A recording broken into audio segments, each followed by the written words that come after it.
Okay, so let's just see what happens, because here's the thing. Today I got a comment, actually a quite weird one, that couldn't possibly be further from the truth, but matches this review actually quite well. And it says the following: why do you like to roast popular brands like Samsung, LG, Nokia and Razer?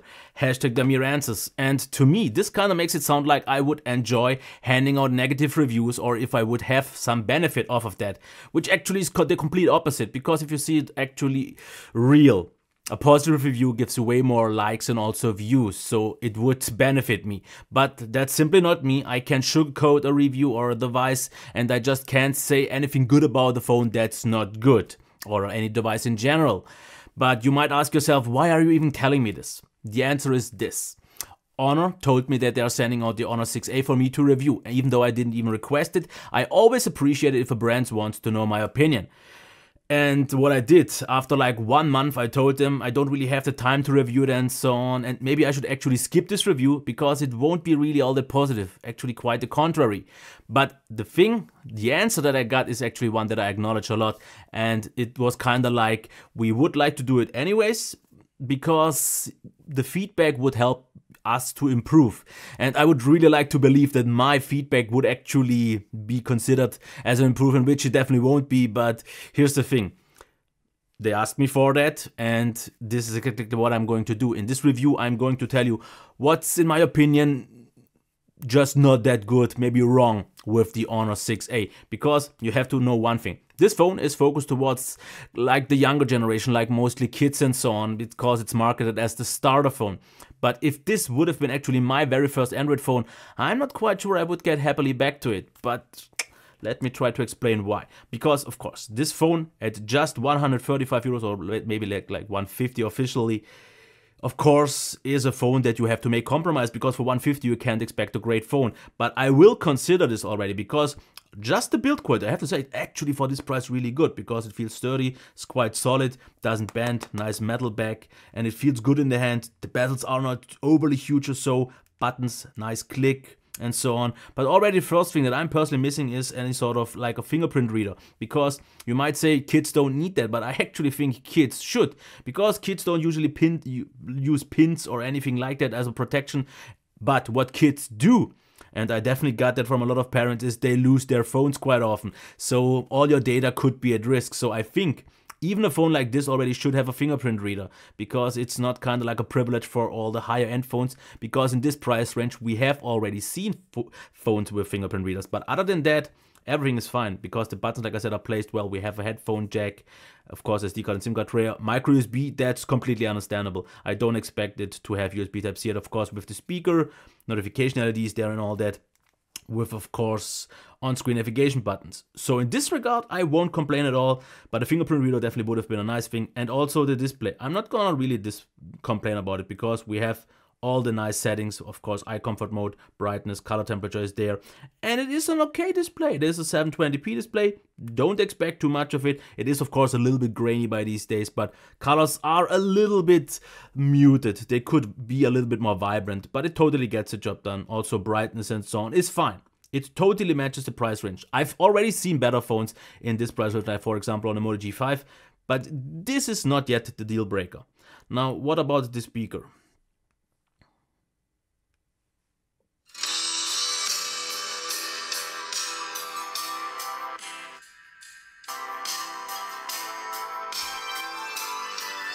It's obviously not a great speaker. It's actually a little bit flat, kind of like shallow, very thin. It's also not super loud, but it gets a job done. For kids that mostly just want to maybe hear their ringtones and so on, and the occasional maybe YouTube video, it gets a job done. It's not something great, but it's okay. Now the headphone jack, typically from Honor or Huawei, is also just about okay. But here's actually one of my already deal breakers, and of course, for a starter phone, you shouldn't expect something super powerful, something super crazy, amazing in terms of performance. But I think this is actually quite far off of that, because this is using a Snapdragon 430. Which actually isn't a bad chip at all. But I guess the problem is maybe the heavy skin, at least that can't handle it all that well with just 2 GB, because what you have maybe already seen before when I tried to load up the gallery and so on, this device is super sluggish. And this, of course, now is a little bit slow rendering due to my Wi-Fi, but as you can see, it's not a fast device. It's actually one of the slowest phones with this chipset at least, because this for me feels more like a maybe MediaTek, like 6750 or so, because as you can see, it's actually quite smooth, even while still rendering.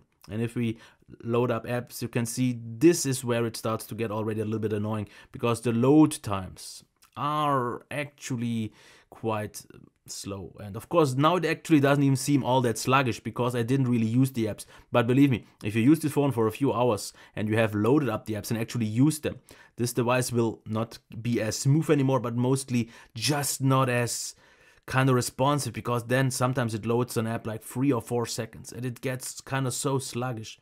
And you would expect things to be in the RAM, but with just 2 GB, it's just not possible. And then there is still the screen dimming thing that you maybe won't even see. But as you can see, this now, as you can see, it dims the screen. This is still an old issue from Huawei and from Honor that, as you can see, still on this phone exists, which is something that I simply don't understand, because just from a smoothness standpoint, this is actually fine. And if your kids maybe don't use too many apps, it is okay, but it is quite a sluggish experience. It's definitely not something great. And personally for me, in a normal daily use after 1 or 2 days, it was already quite annoying. Of course, gaming experience also won't be all that great, but this actually is on a higher level. Now, battery life, charge time is on a normal level. I'm not even quite sure how well exactly, because I didn't measure it. I didn't find it to be necessary. But the thing is the battery life, which is actually okay. 4.5 hours on mobile data, about 6 hours on Wi-Fi. That's actually not bad. This is good enough for most kids. I don't think they are super heavy users. So in this regard, I can't complain. The software, I don't really want to go into it, because that doesn't matter, because it runs EMUI, which is okay. As you can see here, 5.1, Android 7. All the Huawei features, and I don't want to go into that. You can check that. There are so many reviews that cover that already. But of course, we have quick settings, we have themes, we have enough features, so don't bother about that. So all is good here. Camera is totally fine. I don't want to get into this review, just because I don't think it's necessary. For kids, it's totally fine. But I already want to go to my conclusion in why I just can't really fully recommend it, because even though just from the outside, it feels like a really nice phone, because the build quality is super solid. Even though I think if it's actually targeted towards kids, it should be maybe a little bit more rugged, kind of like maybe a rubberized soft touch padding so on, because kids like to drop their phones. And if you market it for kids, maybe build it like that, because this is more like a kind of premium phone, because I mean a premium entry-level phone, because it feels actually really, really nice. The display though, and all the other things are on an okay level, but for €135, euros. Like I said, you can't really expect that much, and I shouldn't be all that harsh on it, but I just see the competition. Of course, I can't really consider phones like the Xiaomi Redmi Note 4 that for the same price offers way more, but that one has to be imported, and I don't think actually any parents should buy a kid an imported phone. That's way too much trouble with maybe custom ROMs and so on. So that's fine. But let's just see the local market. What you can get at this price point already is a Moto G5. You can get it for this price already. Maybe sometimes on a deal, maybe not always at this price point yet, but what you get there is a 1080p display. You get a fingerprint reader, a way better screen actually. Okay, the build quality actually doesn't feel as premium, but actually maybe more rugged, because it has the plastic body and so on. And then the sound is better, the performance is way better, the battery life was even better, the camera was even better, and so on. So even though this phone really isn't bad, I simply have a hard time recommending my phone, even though it's just at $135. That just felt so sluggish to me, because like I said, it actually gets the job done. If I now reconsider all the things going into this review, things actually look better than I would have expected it to be beforehand I did this review, because what I have in my mind is my daily use experience after having this phone for a few days, and that experience in my head is not as positive as it may seem like in this review, because there I just noticed I don't have a fingerprint reader. That's a little bit unfortunate. It's just a 1080 720p display. It is quite grainy. It's also a little bit flat, a little bit dull. And then there is just a performance that is incredibly sluggish the longer you use it. The rest though would have been fine. But like I said, fine is not bad for €135. But if you can get a Moto 5G or something similar, you should do that.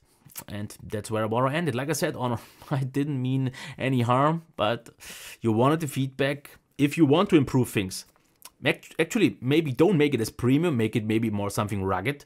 Put in a 1080p display. For this price, it is possible. Or at least make it a little bit more vibrant. Improve the speaker because it's just too flat. Improve the performance. 3 GB of RAM even these days, even though they say Android is optimized, is a necessity. 2 GB is just not cutting it anymore. Battery life is fine, camera is fine, software is fine. So you know what to improve, and then you can get back to me and I will give it a better rating. That's it. Okay.